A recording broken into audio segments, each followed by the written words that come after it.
Good afternoon, everyone.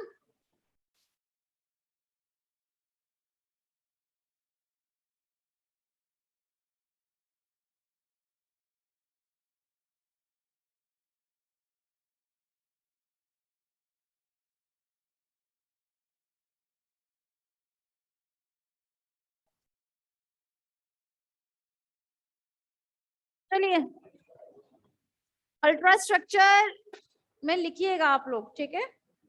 पहले एक diagram बना लीजिए।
हो गया क्लास? ठीक है, इसमें लिखिए अब आगे अल्ट्रा स्ट्रक्चर में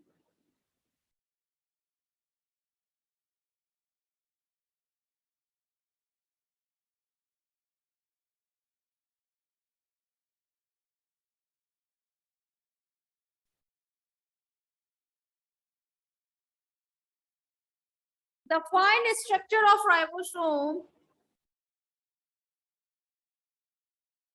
The fine structure of the ribosome is still less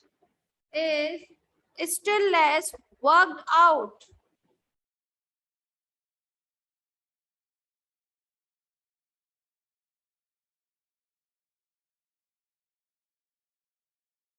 Still less worked out.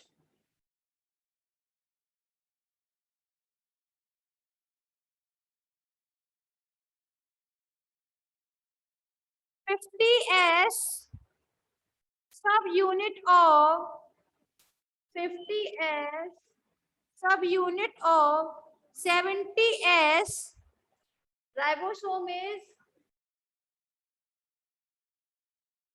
pentagonal.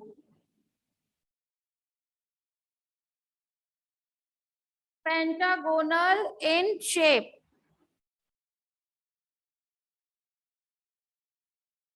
Pentagonal in shape.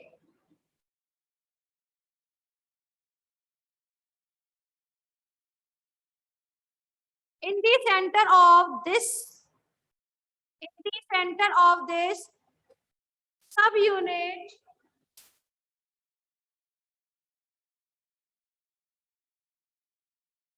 occurs around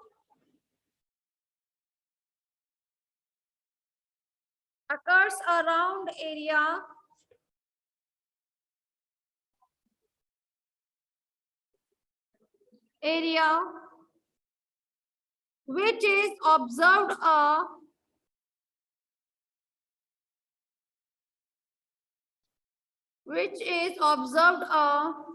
pore like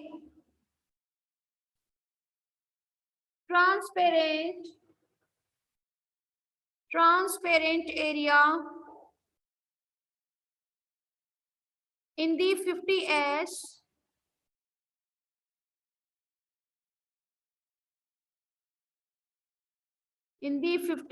subunit.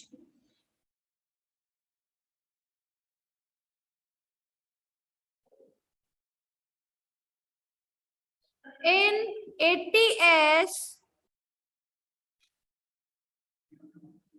80S ribosomes,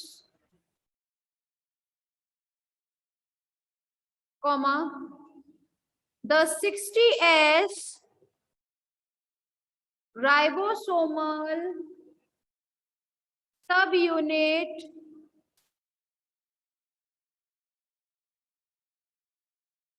appears either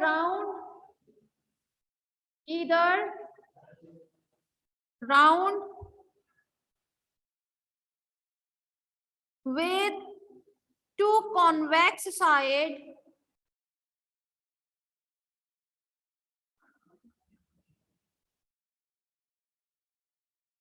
and a third more flattened side that has a narrow depression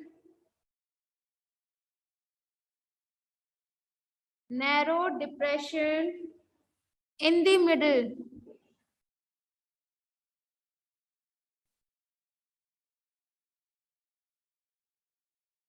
The 40S ribosomal subunit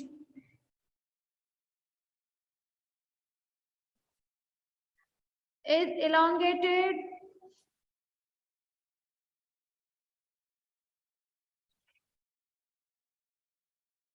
अगर आप लोगों को ये सब चीज सीखना हो ना तो कल की वीडियो देख लेना, ठीक है? हाँ, तो वो कैसे वो पूछ लेना, है ना? कल आप लोगों में से कोई भी नहीं आया ना, इसलिए प्रॉब्लम थी. देखिए 40S ribosomal subunit is elongated and has a curved profile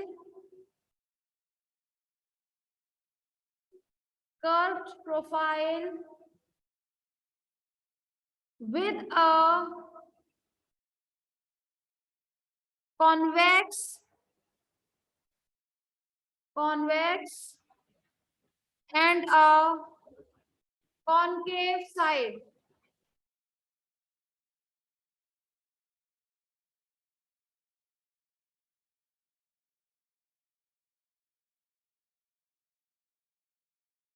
In the complete ribosome,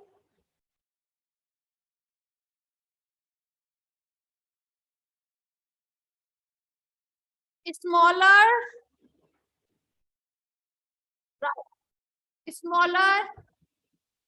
ribosome subunit is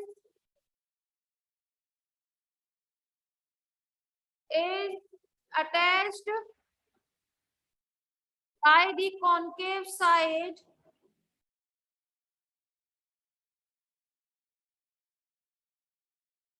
to the more flattened side, more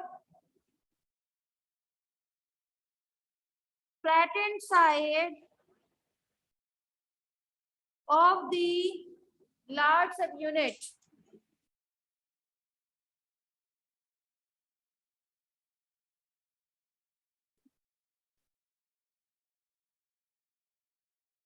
The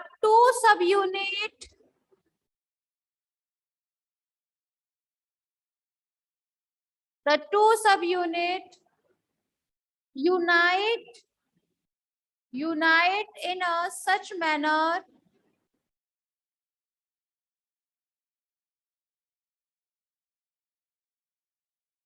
that a tunnel is formed between is formed between the two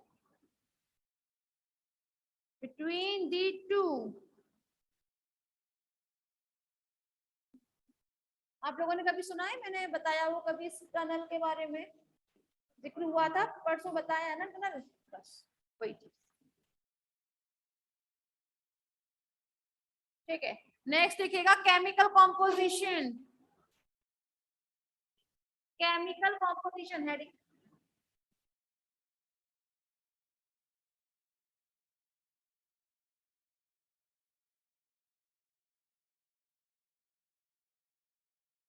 the ribosomes are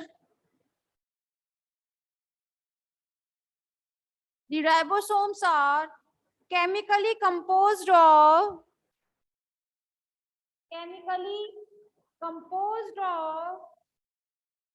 RNA and protein। RNA के बने होते हैं ना, RNA and protein।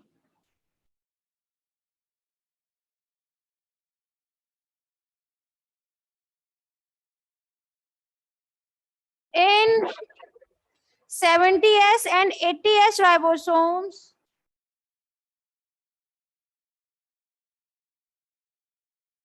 the proteins with RNA are present in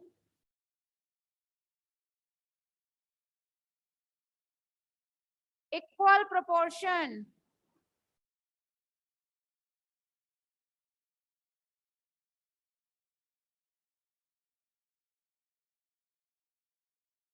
The 70S ribosome contain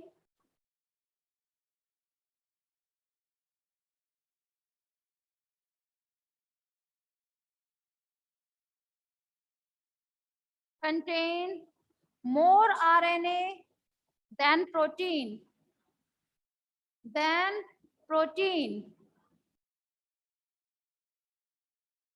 actually देखो, अगर हम लोग बात करें हमारी, हम लोग हैं यूकैरियोट्स, ठीक है, हम लोगों में कितना परसेंट होता है आरएनए, बताया है मैंने परसों, कितना होता है? देखिए मैंने आप लोगों को बताया था, वो तो उनको हमने वो किया था डिस्क्राइब, परसेंट पूछ रही हूँ मैं, परसेंट। देखो हम लोगों में हमेशा आरएनए जो होगा 40% होगा या उससे कम, 35-40%, ठीक है, लेकिन प्रोटीन हम लोगों में ज्यादा होती है 60-65%, ठीक है, हम लोग मतलब यूकैरियोटिक सेल। लेकिन जब हम लोग बात कर रहे हैं 70S मतलब प्रोकैरियोटिक सेल के बारे में, तो यही प्रोपोर्शन जस्ट ऑपोजिट हो जाएगा, ठीक है ना, जिसमें प्रोटीन जो होगी वो रह जाएगी 40%, तो 35 और 40%, और जो राइबोसोम होगा आपका आरएनए जो होगा वो हो जाएगा 60 से 65%। समझ में आ रही है? दोनों में ही ये चीजें एकदम अपोजिट रहती है, क्लियर? वही वही लिखवाया जा रहा है, लिखिएगा। While the 80S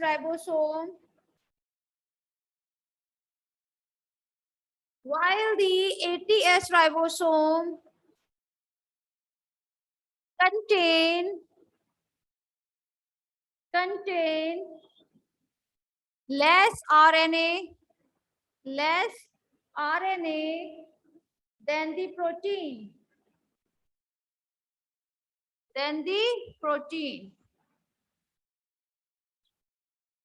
clear? अब लिखिएगा, कल मैंने आप लोगों को वो बताया था पॉलीराइबोसोम्स के बारे में, पॉलीमॉर्फिज्म आता है आप लोगों को? कल आप लोग आए नहीं थे, एक्चुअली मैंने बता दिया इसलिए पूछ रही हूँ। पॉलीराइबोसोम आता है आप लोगों को? लिखोगे क्या? मैं इसमें लिखवाऊंगी नहीं, डायग्राम बनवाऊंगी, ये आप लोगों की पनिशमेंट है। समझ लो, समझ में आ गया ना? लिख तो आप लोग अपने तरफ से भी लोगे। पॉलीराइबोसोम समझिएगा क्लास, थोड़ा इंपॉर्टेंट है ये, इसलिए बता रहे हैं। इतना तो आप लोग जानते हैं, जिस वक्त हमारी सेल प्रोटीन सिंथेसिस नहीं करती उस दौरान आपकी राइबोसोम की दोनों ही सब यूनिट, मतलब स्मॉल सब यूनिट एंड लार्ज सब यूनिट, दोनों ही स्कैटर्ड स्टेट में प्रेजेंट रहती है। मतलब उस वक्त आपकी सेल में 30S ऐसे होंगे और आपके बाकी लार्ज सब यूनिट अलग रहती है, जुड़ी हुई अवस्था में नहीं रहती है। क्लियर? अगर हमें प्रोटीन सिंथेसिस कराना है तो हमें रिक्वायरमेंट किसकी होगी? एक कंप्लीट राइबोसोम की। कहने की बात यह है उसमें हमारे दोनों ही सब यूनिट जुड़ने चाहिए। ठीक है, तो यहाँ पर जो आपका कंपोनेंट होता है जिसकी बेसिस पर आपके दोनों ही सब यूनिट जुड़ते हैं वो होता है मैग्नीशियम आयन। ठीक है, मैग्नीशियम आयन की कंसंट्रेशन के बारे में बात कर लेते हैं। कितना होना चाहिए मैग्नीशियम आयन की कंसंट्रेशन? 0.001 m, इतना होना चाहिए मैग्नीशियम आयन। ठीक है, अगर आपका इतनी कंसंट्रेशन है मैग्नीशियम आयन की तो उस दौरान तो आपकी राइबोसोम की दोनों ही सब यूनिट जुड़ जाएंगी। क्लियर है? और अगर इससे कम है तब तो वो स्कैटर्ड स्टेट में ही प्रेजेंट रहेंगी साइटोप्लाज्म में। क्लियर है? तो इसे आप ऐसे समझें,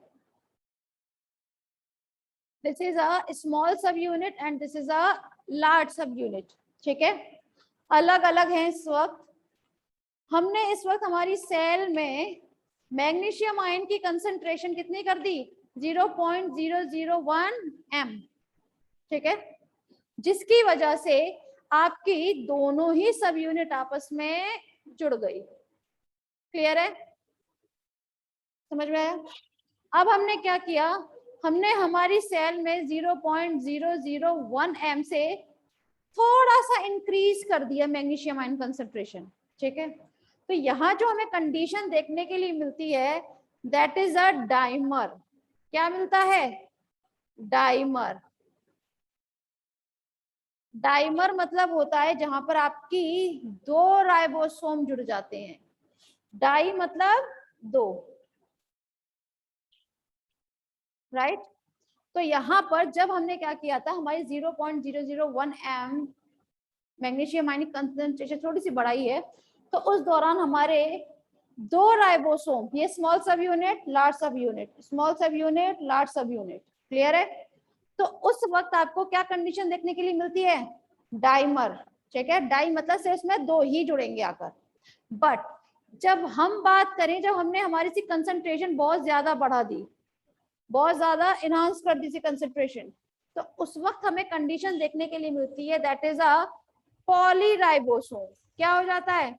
पॉलीराइबोसोम। पॉलीराइबोसोम कहा जाए या पॉलीसोम, बात एक ही है। ठीक है, पॉली मतलब होता है बहुत ज्यादा और राइबोसोम। क्लियर है? तो यहाँ पर आकर आपके बहुत सारे राइबोसोम जुड़ जाते हैं। यहाँ ध्यान दीजिएगा, ये है mRNA, this is a small subunit and this is a large subunit। Clear है? अब ये कंडीशन हमें कब देखने के लिए मिलेगी? तो आपकी प्रोटीन सिंथेसिस के टाइम पर। क्लियर?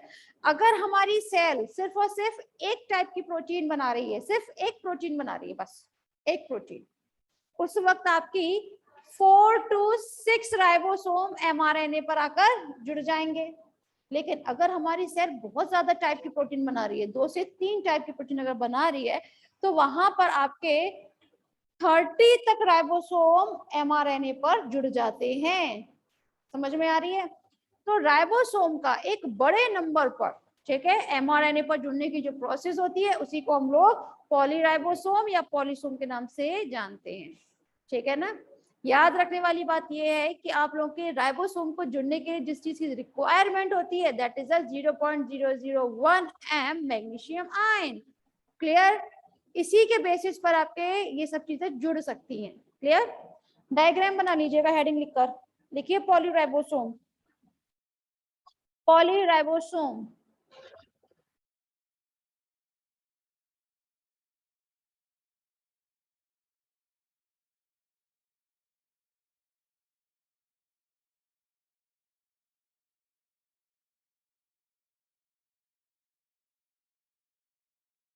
पॉलीराइबोसोम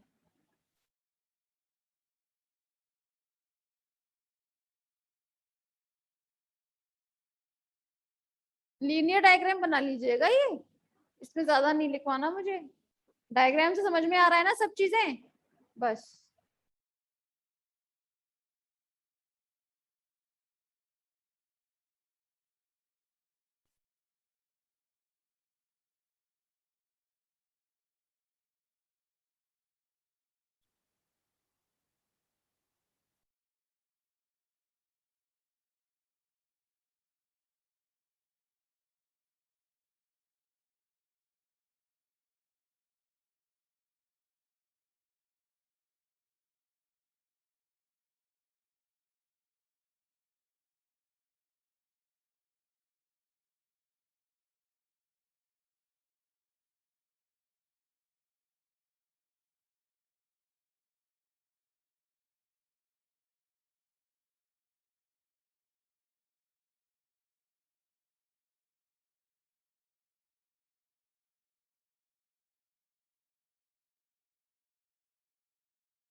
बना लिया?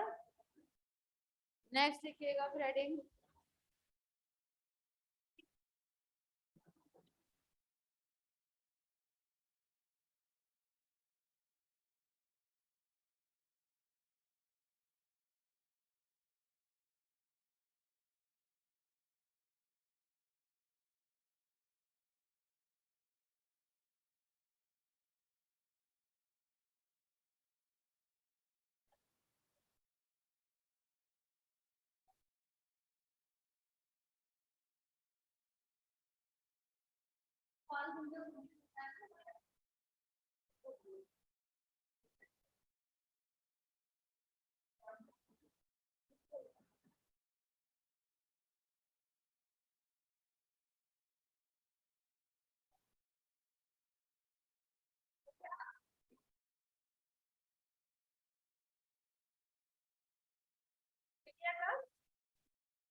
ऑरिजिन या फिर बायोजेनेसिस। बायोजेनेसिस का मतलब तो समझ में आता है ना? किसी भी सेल ऑर्गेनेल का बनना, कि किस तरह से बनते हैं।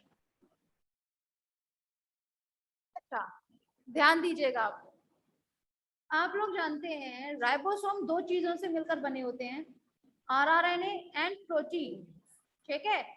आरआरएनए जो है वो आपके न्यूक्लियस में बनते हैं, न्यूक्लियस के न्यूक्लियोलस में एक्चुअली। ठीक है? तो अगर हम लोग बात करें हमारे प्रोकैरियोटिक सेल के बारे में, तो प्रोकैरियोटिक सेल में वेल ऑर्गेनाइज्ड न्यूक्लियस होता ही नहीं है, मतलब स्कैटर्ड स्टेट में प्रेजेंट होता है, उसके ऊपर न्यूक्लियर मेम्ब्रेन एब्सेंट होती है। ठीक है? तो जब आपके पास न्यूक्लियस नहीं है तो न्यूक्लियोलस तो वैसे भी नहीं होगा। क्लियर है? तो जब न्यूक्लियोलस नहीं है तो फिर आरएनए कैसे बनेगा इसमें? अगर आरएनए नहीं बनेगा तो राइबोसोम बन ही नहीं सकता। सही बात? तो इसलिए प्रोकैरियोटिक में जो 70S टाइप के राइबोसोम होते हैं एक्चुअली वो बनते कैसे? आपने बैक्टीरियल सेल अगर जानते हैं, है ना, तो उसमें कुछ स्पेशल टाइप के डीएनए प्रेजेंट होते हैं जिन्हें हम लोग बोल देते हैं आर डीएनए। आर मतलब राइबोसोमल डीएनए। ठीक है? ये आर राइबोसोमल डीएनए जो होते हैं ये साइटोप्लाज्म में स्कैटर्ड स्टेट में प्रेजेंट रहते हैं, जिससे फिर आगे चलकर क्या बन जाता है? आपका राइबोसोम। क्लियर है? मतलब आपका 70S टाइप का जो राइबोसोम बनता है वो कंप्लीट साइटोप्लाज्म में ही बनेगा, उसमें न्यूक्लियस का कोई भी रोल नहीं होता है। क्लियर? लेकिन जब हम लोग बात कर रहे हैं यूकैरियोटिक सेल की, ठीक है, तो यूकैरियोटिक सेल प्रोटीन, प्रोटीन कहाँ बनती है हमारी, न्यूक्लियस में या साइटोप्लाज्म में?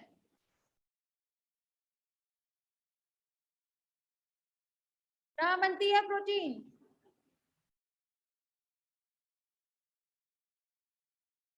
सारा से वार्तालाप कर लीजिए, तुमने सो जाओ क्या, आपस में बात करनी है तो। कहाँ बनेगी? जोर से बोल दो कॉन्फिडेंटली। एग्जैक्टली जब आपके राइबोसोम साइटोप्लाज्म में प्रेजेंट है तो प्रोटीन कहाँ बनेगी, साइटोप्लाज्म में ही बनेगी, ऑब्वियसली सी बात है। ठीक है, तो जब हम बात करें यूकैरियोटिक सेल की तो इसमें आरआरएनए तो आपके न्यूक्लियोलस में ही बनेगा। क्लियर है? न्यूक्लियोलस में से बना, लेकिन हम लोग जानते हैं, हम लोग क्लासिफिकेशन पढ़ा था तो उसमें टाइप्स में पढ़ा था 5.8 S R N S 5s RNA 28s RNA ये डिस्क्राइब किए थे हमने लार्ज सब यूनिट को। तो यहाँ पर जो आपका 5s RNA होता है ये आपका साइटोप्लाज्म में बनता है। ठीक है, बाकी के जितने भी RNA होंगे वो सारे न्यूक्लियोलस में बनेंगे। ठीक है, प्रोटीन तो आपकी साइटोप्लाज्म में बन ही रही है, तो यहाँ पर आपके जितने भी बनते हैं न्यूक्लियोलस में वो बाहर आने के बाद साइटोप्लाज्म में सबके साथ जुड़ जाते हैं और बना लेते हैं कंप्लीट राइबोसोम। समझ में आ रही है? याद रखिएगा यूकैरियोटिक सेल में तो दोनों में बन रहे हैं, आपके न्यूक्लियोलस में भी और साइटोप्लाज्म में भी। ठीक है, दोनों की हेल्प चाहिए, बट प्रोकैरियोटिक में सिर्फ और सिर्फ साइटोप्लाज्म में ही बन जाता है कंप्लीट राइबोसोम। क्लियर है? लिखिएगा, in prokaryotic cell, in prokaryotic cell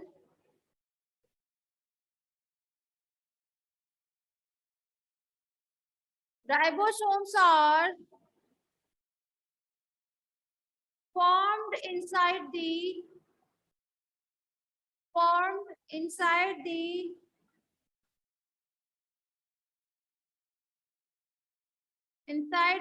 cytoplasm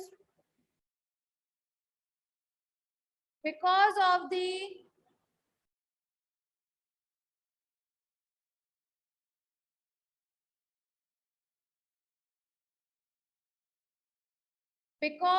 the absence of nucleolus.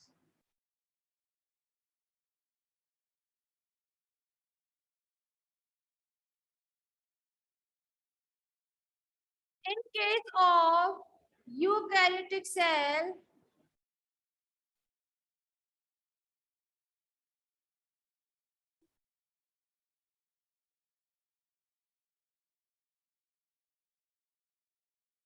इसमें लिखिए, in case of eukaryotic cell, biogenesis of ribosomes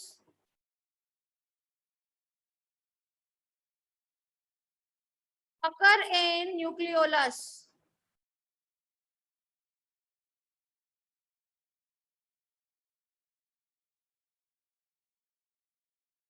बस इतना ही है। ठीक है, नेक्स्ट हेडिंग फंक्शन। फंक्शन तो आप लोग जानते ही हैं इसका, प्रोटीन सिंथेसिस में ही हेल्प करेगा ये। Clear? Ribosomes are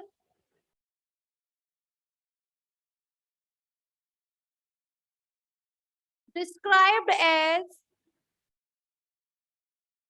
engine of a cell. Starting में बताया था ना, engine of the cell, since these are the only site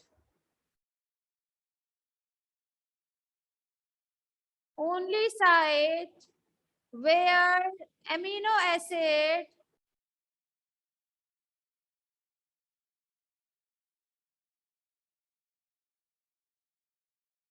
are linked together, are linked together in a definite sequence to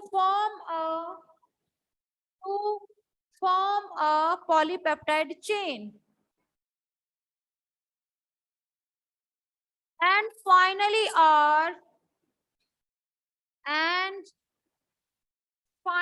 are responsible for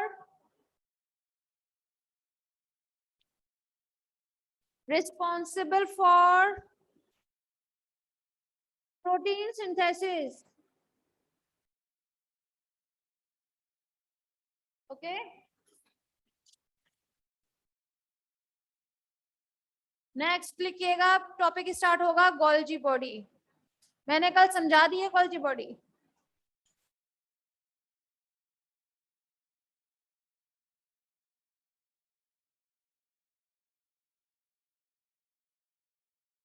आप लोग जानते हैं Golgi body जो है वो डिस्कवर किसने की थी? एक साइंटिस्ट थे जिनका नाम था, बिल्कुल सही बोल रहे हो,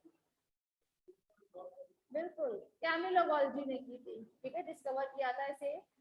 बट हम हमारे गोल्जी बॉडी को और भी नाम से जानते हैं, जैसे गोल्जी एपरेटस, लिपोकॉन्ड्रिया, हाँ वही लाइपोकॉन्ड्रिया, और डिक्टियोसोम। डिक्टियोसोम, बट ये डिक्टियोसोम जो है हम हमारे एनिमल सेल में कभी भी यूज नहीं करते हैं। डिक्टियोसोम आपके प्लांट सेल में यूज किया जाता है हमेशा। ठीक है, ये हालांकि मैंने कल बता रखा है ऑलरेडी। क्लियर? तो सर लिखिए इसमें,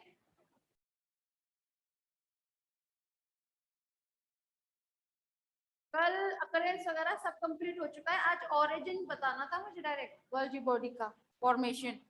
लिखिए Golgi Golgi apparatus or a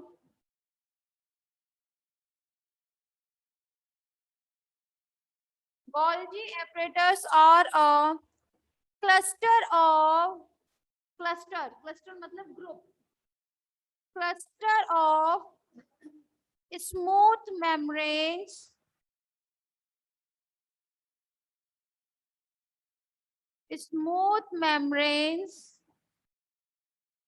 found associated with the ER of all animal cell and plant cell.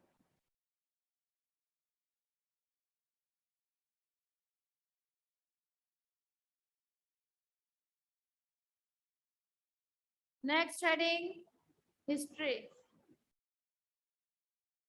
History या फिर आगे डैश करके लिख दीजिए आगे इसी में। नेक्स्ट लाइन से लिखिएगा,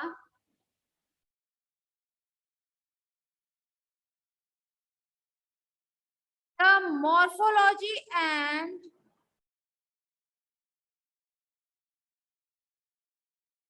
morphology and detailed structure of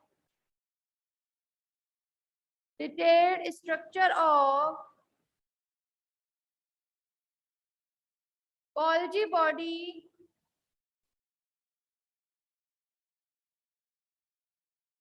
had studied by Camillo Golgi, CAMILLO, Camillo Golgi।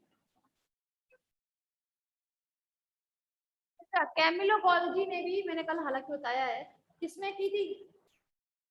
जो उल्लू होते हैं ना, आउल, उनके न्यूरॉन्स में की थी उन्होंने। ठीक है, देखिएगा, the nerve cell of owl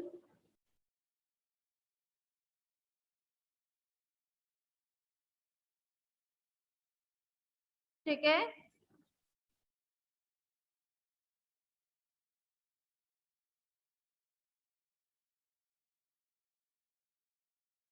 baker, Baker नाम है साइंटिस्ट का, बेकर,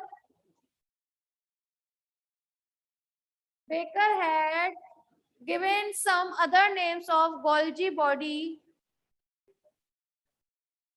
तो नहीं हम बेकर के नाम से भी जानते हैं, बेकर सुन रहा है नहीं, बेकर्स बॉडी के नाम से भी जानते हैं, बट ये कहना कि सारे टर्म दिए थे वो गलत है, सारे नहीं दिए थे, बट हाँ हमें यहाँ लिखवाने पड़ेंगे ना, या तो आप इसको कट करके जहाँ पे हेडिंग लिखी है ना गोल्जी बॉडी वहां आप ऑब्लिक लगाते जाएं, बट बेकर बॉडी भी इसको बोलते हैं, ऑब्लिक लगाइए और लिखिएगा गोल्जी एपरेटस, लिपोकॉन्ड्रिया, डिक्टियोसोम, डिक्टियोसोम, अगर आपको अजीब लगे ना तो सर्च करके देख लेना बेकर बॉडी के नाम से मिल जाएगा तो, ठीक है, डिक्टियोसोम, गोल्जी एपरेटस, ये good, next heading appearance, appearance,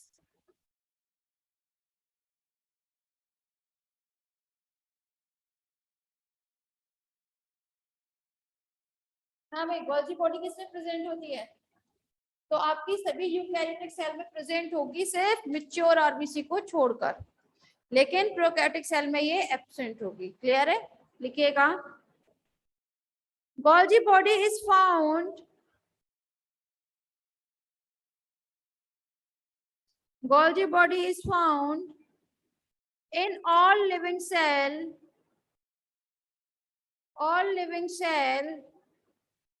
of plant and animals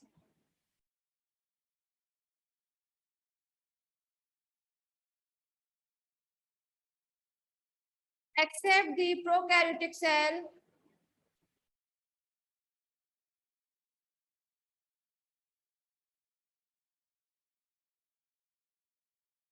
mature RBC,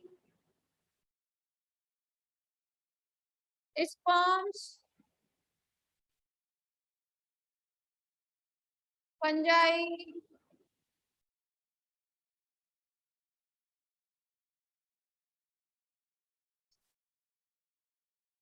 next heading number, number,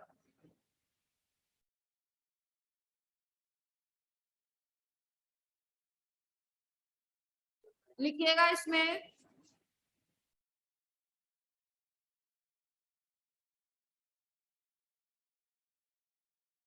young and active cells, the Golgi complex is very well developed, very well developed.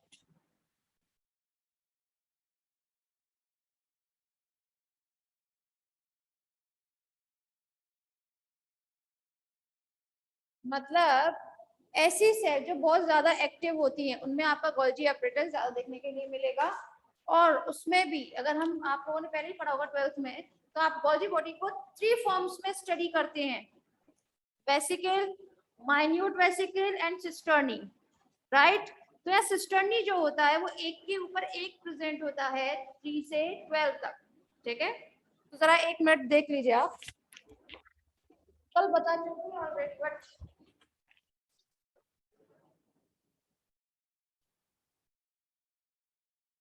अच्छा ये जानते हैं आप लोग बनती किससे Golgi body, नहीं जानते,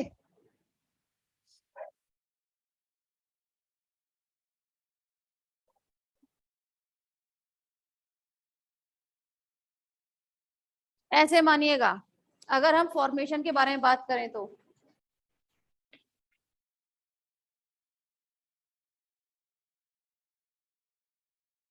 प्लाज्मा मेम्ब्रेन है, प्लाज्मा मेम्ब्रेन कहे और एक और that is a nuclear membrane, ठीक है, दोनों से ही आपका बन जाता है ER। क्या बन जाता है?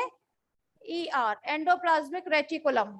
ठीक है, ER से बनता है। ER भी आप जानते हैं 2 टाइप्स के होते हैं, SER और RER।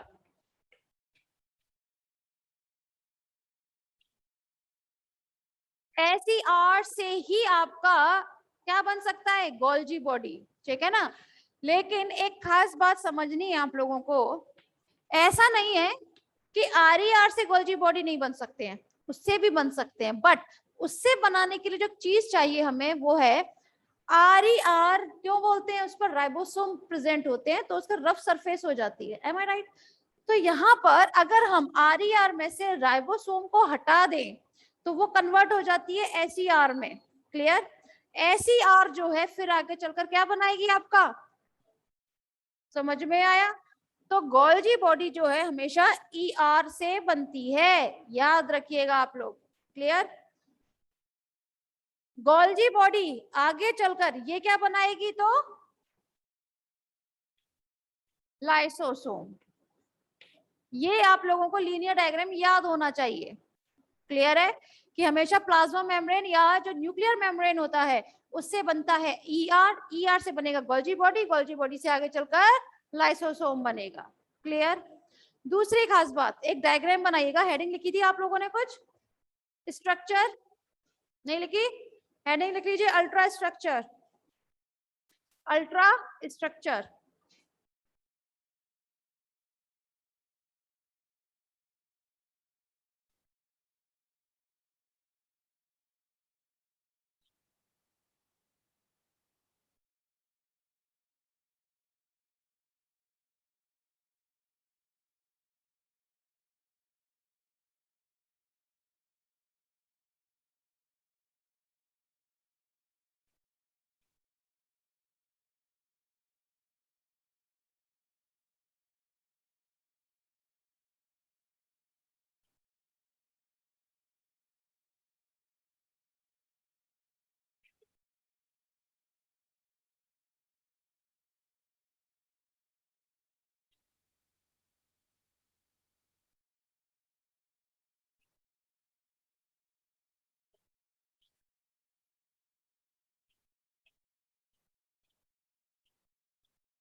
वो भी बता रहे हैं, लिख रहे हैं इसमें।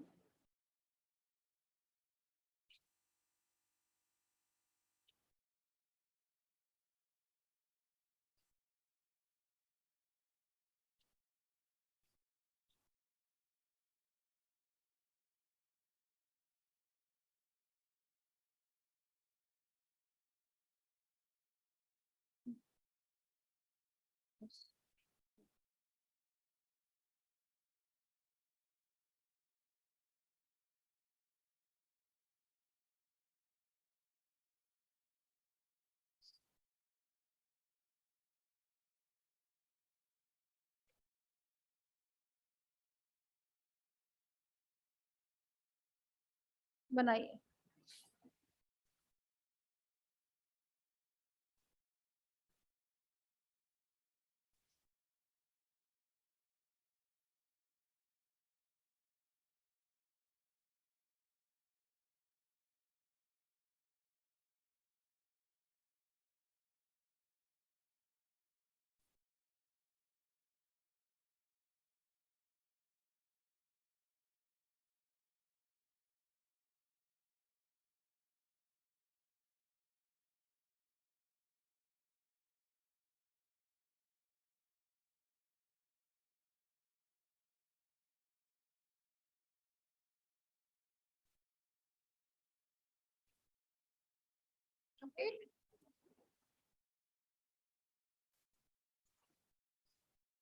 देखिए क्लास, यहाँ हम लोग बात करने वाले हैं गोल्जी बॉडी के स्ट्रक्चर के बारे में, ठीक है ना।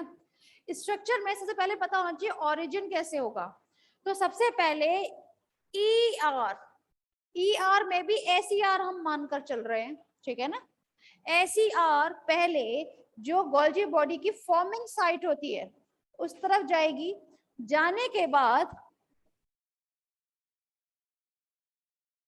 ऐसे माने आप,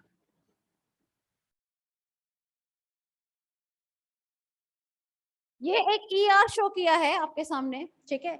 इसमें से छोटे छोटे बर्ड लाइक स्ट्रक्चर निकलते हैं, ठीक है ना।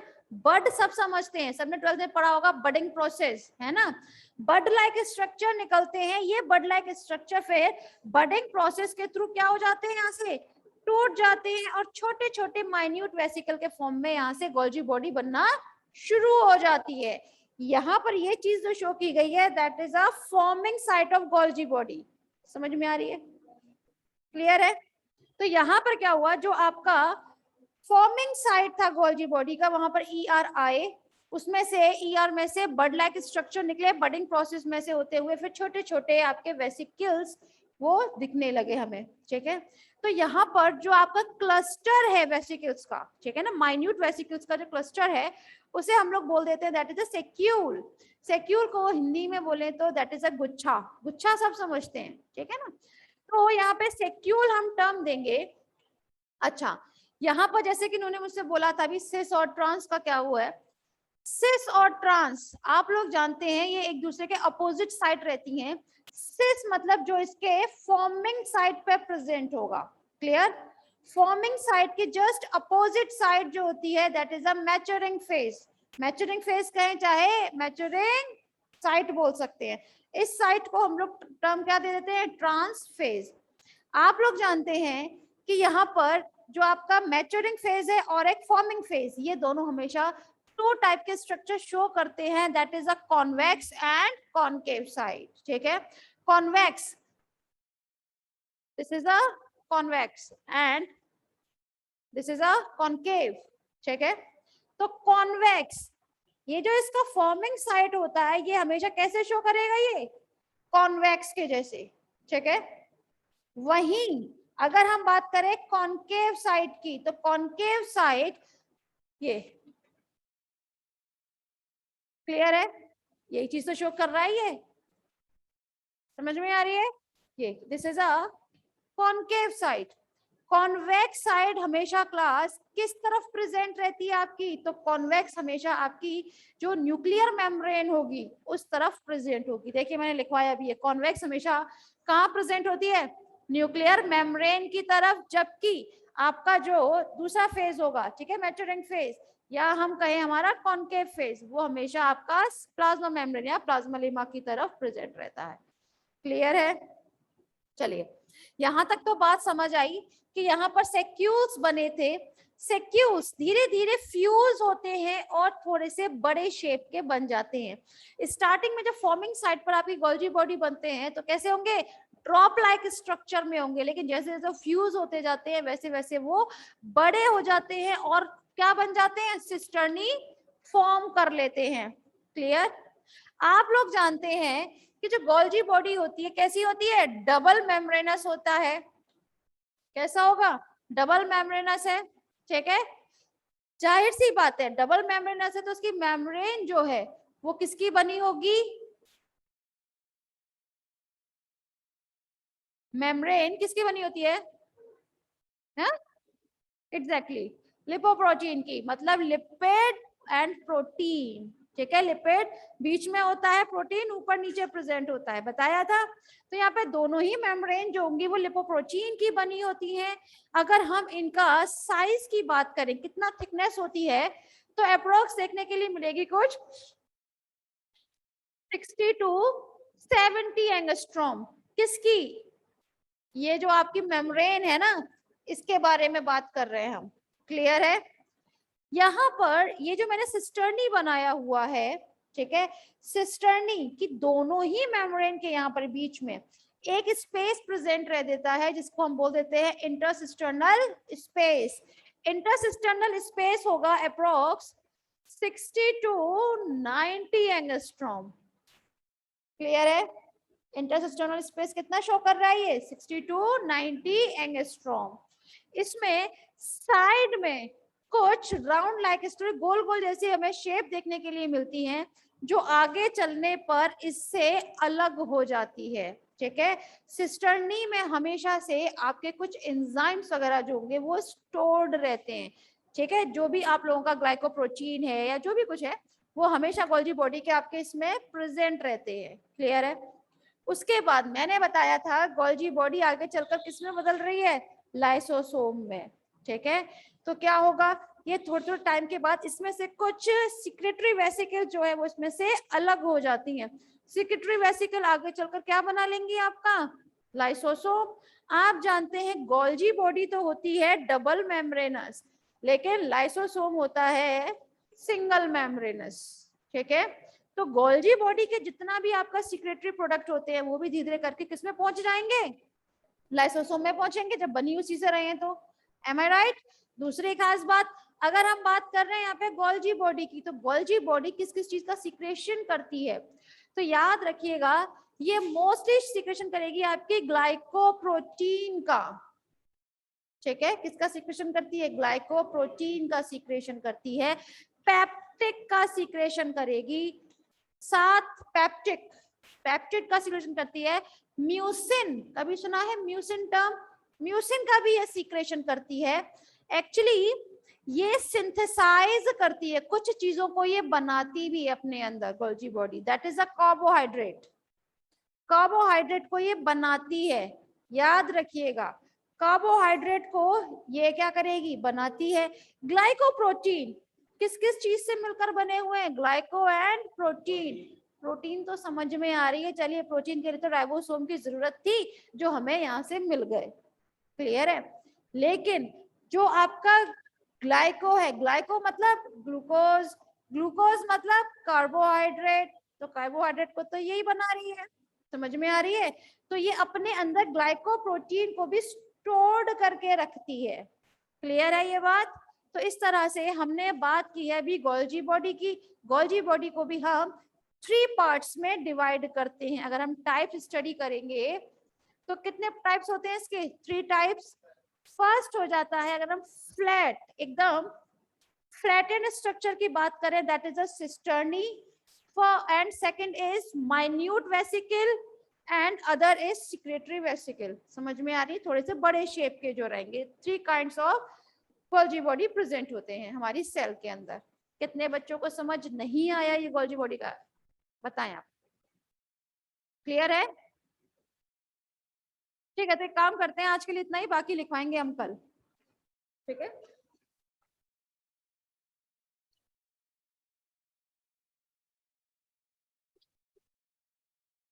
स्ट्रक्चर को आप लोग एज अ टेज ही बनाया करें, क्योंकि मैं मोस्ट टू मोस्ट चीजें स्ट्रक्चर में ही लिखवा देती हूँ। आप लोगों को पढ़ने की इतनी जरूरत नहीं पड़ेगी, बशर्ते आप लोग इसे पढ़ ले तो। स्ट्रक्चर ही पढ़ लेंगे ना तो बहुत सारी चीजें लिखो आप अपनी लैंग्वेज में भी सकते हैं। ठीक है, चलिए क्लास, फिर आज के लिए इतना ही।